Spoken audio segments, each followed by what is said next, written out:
Hi there, welcome back. This is Casey.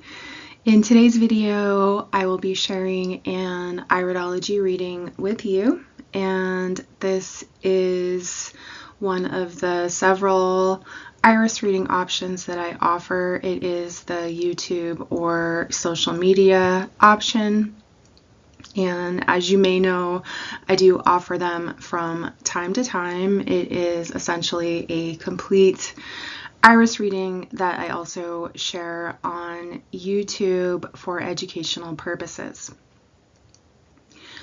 And so first thing that we're going to do is take a look at both eyes. And so we have the left eye on the right and the right eye on the left of the screen, and we're going to take an initial bird's eye view or perspective and look at the constitution, which is going to include the eye color as well as any other major features that are universal to both eyes, and then of course the iris fiber structure. All right, so we can see very clearly that we have a blue eye here, and when I see a blue eye, I interpret this in terms of elements. This is one of the interpretations that comes into play when I do an iris reading. And with the blue eye, we have the potential for two different elements, and those two elements would be water and or air.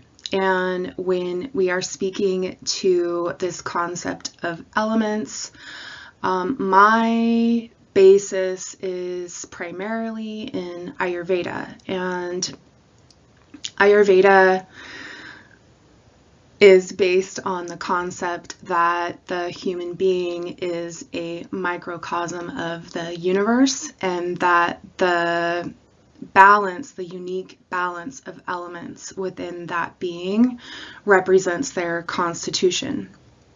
And so we usually have one or more element that is prominent in the iris and as well in the body. And so we have the microcosm as the body and then of the universe, and then we have the iris as an even more minute microcosm.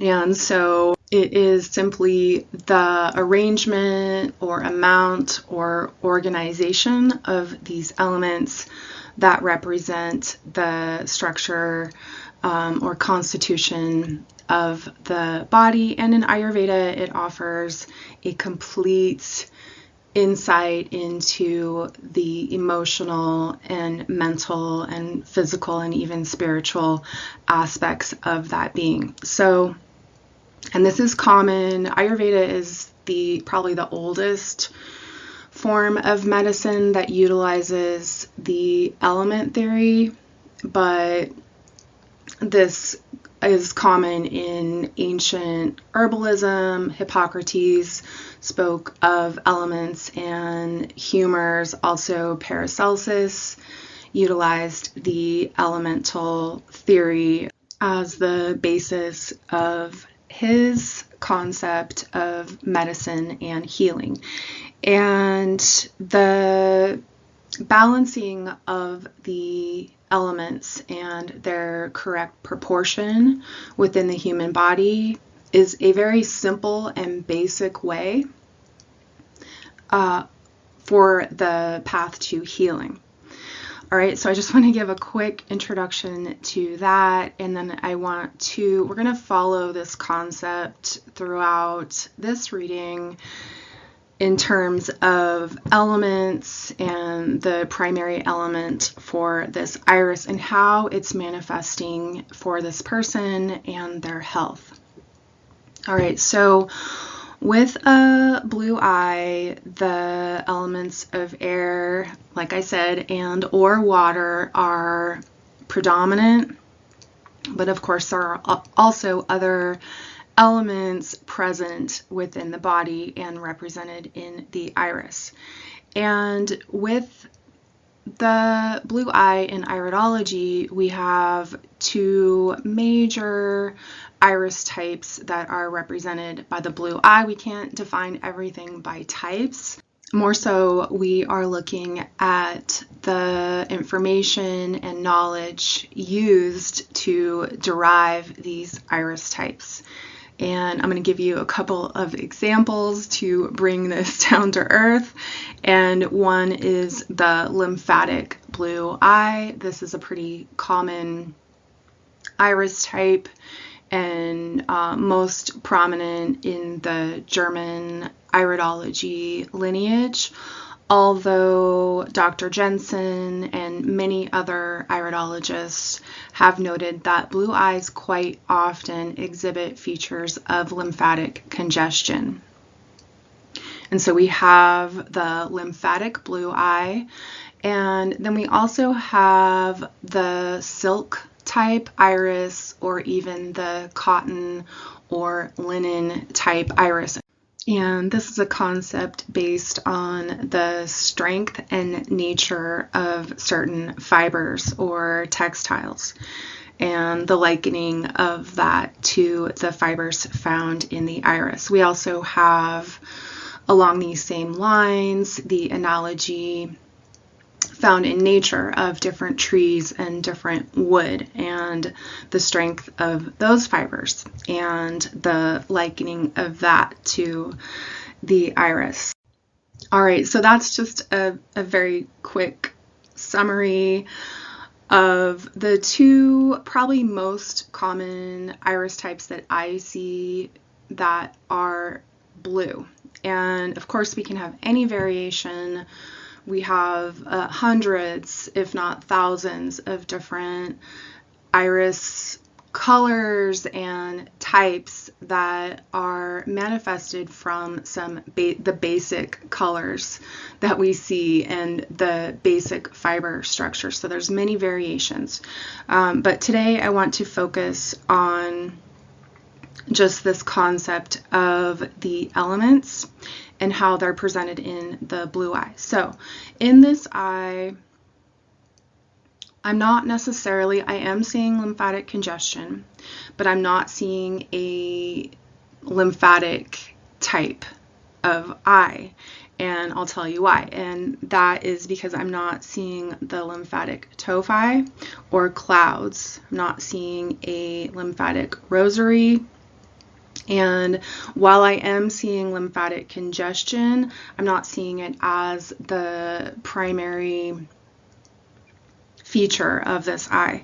What I'm seeing as the primary feature of this eye is a more silk type of iris constitution, and this is based on the iris fibers being very closely woven for the most part, and fairly straight for the most part in most areas. And so this silk type is the sort of, tip top of the iris types in terms of constitutional strength. And it is actually pretty rare to see a silk type these days, and many iridologists for many years have been lamenting this fact that constitution over the generations has seemed to deteriorate. And so I would say this constitution is silk leaning into cotton or linen. And we can see that in some of these sort of wayward fibers. We even have some transversals, which I will speak to. And then we have some areas where the fibers are not holding as much structural integrity as other areas. And This person, this is, by the way, a female. She is in her early 70s, and she has been blessed with good health for the most part, and by the way, does have longevity in her lineage. And so both of her parents lived well into their 90s. And I would venture to guess that one or both of them had the true silk type iris. All right, so while we are seeing lymphatic congestion, the times that we're in, I would be very surprised to not see some level of lymphatic congestion. And the lymph is related to water. Going back to that concept, the more predominant feature that I'm seeing related to the silk or cotton iris type and this color is the element of air. And so we're going to see how the element of air comes into play for this person and her health. And so the constitution is strong. We have the straight and closely woven iris fibers. We also, in terms of challenges, like I said, there are some areas where the integrity is slightly compromised. And as always in an iris reading, I'm not basing this eye off of any other eye except itself. And so areas of structural weakness for this eye may be areas of strength in another eye. All right, so we are seeing some areas of a little bit of compromised fibers, and we're also seeing a decent amount of radii solaris. And so these are the splits in the iris fibers. Most of them are originating straight out of the pupillary margin, and that is representing the stomach lining, and as well as other things like the central nervous system. So we'll speak to that. That's actually also related to air, as is the movement of the digestive system. So let me just introduce this concept here briefly so it makes sense as we move forward. The predominance of air in a constitution in Ayurveda is known as a Vata constitution, and you can also have Vata imbalances. And so you can have an overabundance of certain elements in your body, and as such, they're going to be reflected in your iris. Vata is made of the air and space elements. It is predominantly centered in the heart and especially the throat chakra. So we're going to see, as we explore this eye, we're going to see the thyroid and the parathyroid come up, and those are also air ruled organs or glands. And the function of air in the body is, there's books written on this, so I'm just going to make it as simple as I can. But one of the major functions of the air is movement. And regularity or irregularity is seen in the healthy balance or imbalance of Vata.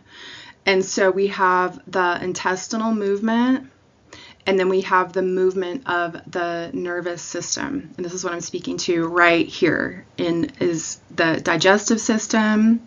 We can see, because there are radii solaris emanating directly from the pupillary margin, and then also some that are originating from the more outer layer into the intestines. And one of this person's challenges is a lack of intestinal motility. She has constipation or, struggles with movement in that area. And then, so that's that's there. We're seeing that. And we're also seeing some level, not extreme, of nervousness or anxiety, which is also related to the nervous system and to the Vata type. Another predominant characteristic that this air element portrays is that of unevenness. So in a Vata constitution, you will often see some level of difference in features, and sometimes you can see this in the facial features or other areas of the body. And for me, this is directly related, as I said, the connection to the thyroid and the parathyroid as the glands of the throat chakra, which is Vata. And we know now, 5,000 years later, Ayurveda is an ancient science. And, you know, whether or not they were aware of these glands and their function, I can't say for sure, but we do know now that these glands are responsible for calcium utilization in the body, and that often if there is a weakness in the parathyroid gland, we're going to see a weakness in the structural integrity of the tissues of the body. And so, for example, this person does have some prolapses present, and we'll get to that when we get into each eye. But that is definitely coming into play. All right, so I'm going to move forward. This is going to be interwoven, this concept of the air element, throughout the reading, but I'm going to move forward now and we'll get into what else we're seeing in this iris. So we have a strong constitution. The pupils are not on the, they're not, definitely not like too small, but they're not too large. I would say they're on the smaller side, possibly slightly constricted. And again, that's related to stress in the central nervous system. And I'm also seeing a bit over here in the right eye, I'm seeing a bit of pupil flattening in this area and in this area here. And so we'll speak to that when we get into the eye with the chart. So nervous system is coming up, the thyroid and parathyroid are coming up, and this is without actually, you know, seeing them. I'm just seeing this in the features, but we will see the weakness when we get into the details of each eye.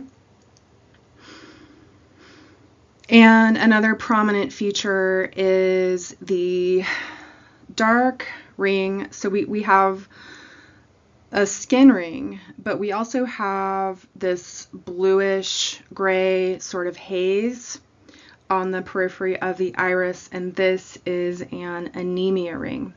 And yes, I have had a consult with this person, and that actually proved super valuable and insightful, and she has experienced anemia.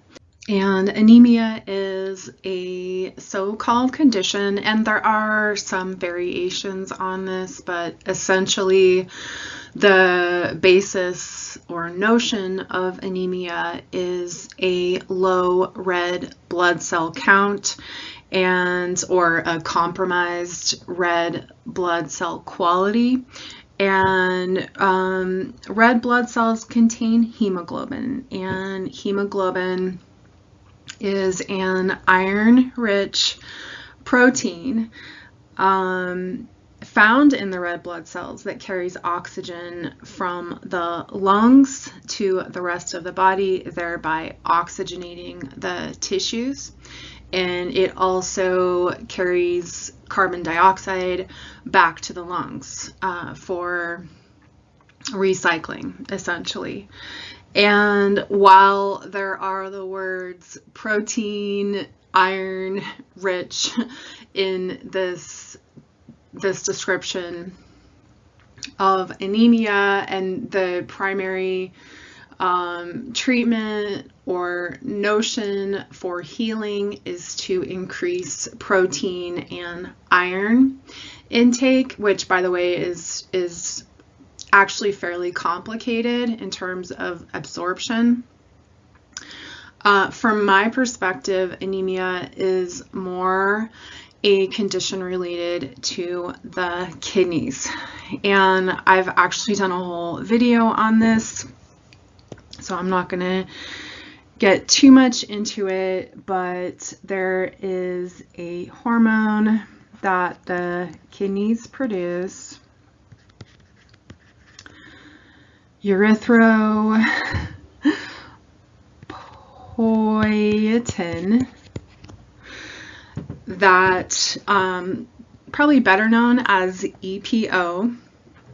And EPO, like I said, is produced by the kidneys, and it stimulates the production of red blood cells. And so when there is a weakness within the kidneys, the production and release of this hormone, erythropoietin, or EPA, may be compromised.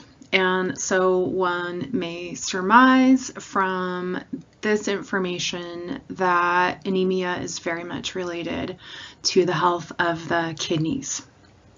And we will see when we get into the eyes that this is actually one of the main features that I'm seeing in this iris, is something of a weakness, or shall we say an emphasis on the health of the kidneys in both eyes. All right, and so ironically, we know that the kidneys are actually responsible for breaking down and processing complex amino acids, also known as protein. So my recommendations for anemia are not going to be to increase protein, because that actually puts more stress on the kidneys, but rather to strengthen and heal the kidneys. All right, so, and we will get into, I'm going to have some recommendations for this one regarding diet and herbs that will help her strengthen her kidneys. And so what else are we seeing? I don't think I've mentioned the pigmentation or discoloration centered in mainly, I mean, it's interesting because it's outside the stomach, but still somewhat in the digestive system of this yellow pigmentation. And so when we have yellow, it can indicate a few different things. As you may know, I was trained initially in iridology by Dr. Morse, and he would speak to the lymphatic congestion as being present here, as well as an accumulation of sulfur. So that is certainly a possibility. And then we also know that the kidneys, in their process, in their enzymatic process, if imbalanced, can produce a yellow pigmentation within the iris. So we have this yellow, and that is giving us, so back to the eye color, that is giving us a green eye. So we're seeing this eye, it's blue, and it has yellow atop the blue. If you were speaking to this person, however, you would see her eyes as green. And so there's that. And I think maybe a couple more things. Also, in both eyes, we have a dark area directly surrounding the iris, and this darkness is indicating a hypoactive stomach function or a lack of hydrochloric acid, and just general hypofunctioning in general in the stomach and bowel area. I'm seeing it more in the stomach, and actually she did tell me there are, like as mentioned, there are some challenges with digestion and even some pain in the gut area, and that she has been taking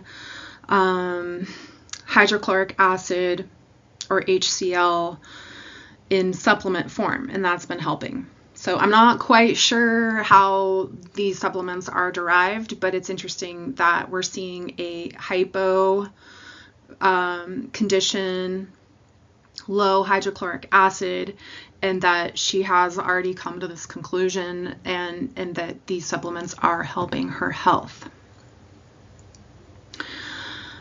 All right.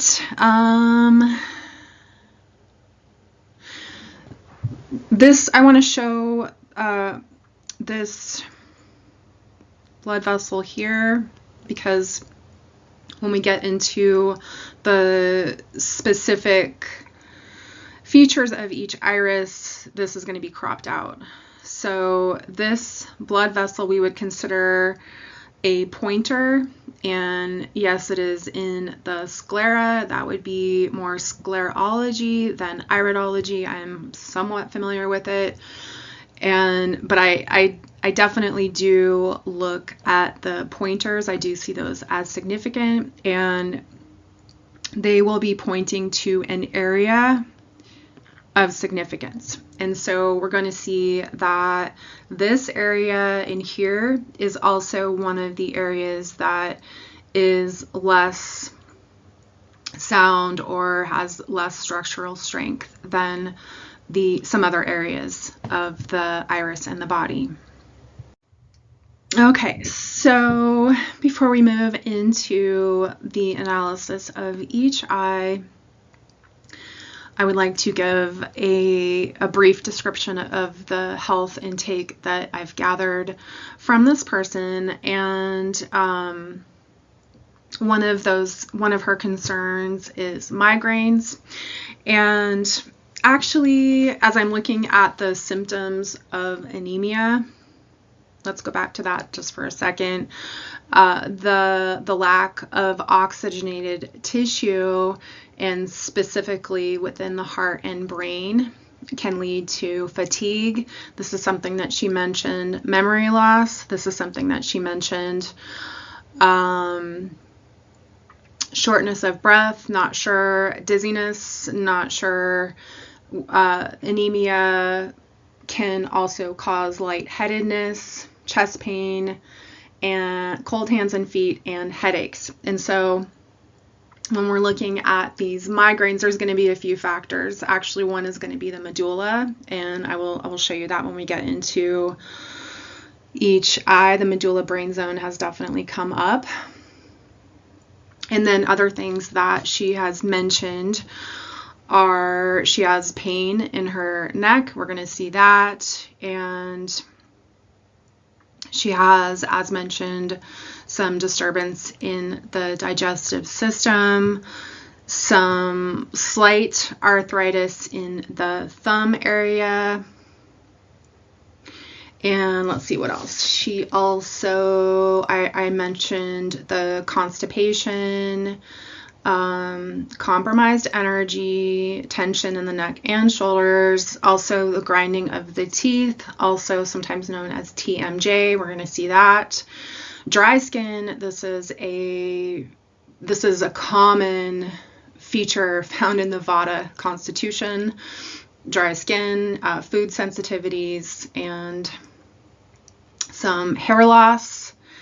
And then another thing that we've noticed, and that is a concern for her, is darkness under the eyes. And this is very much related to the kidneys.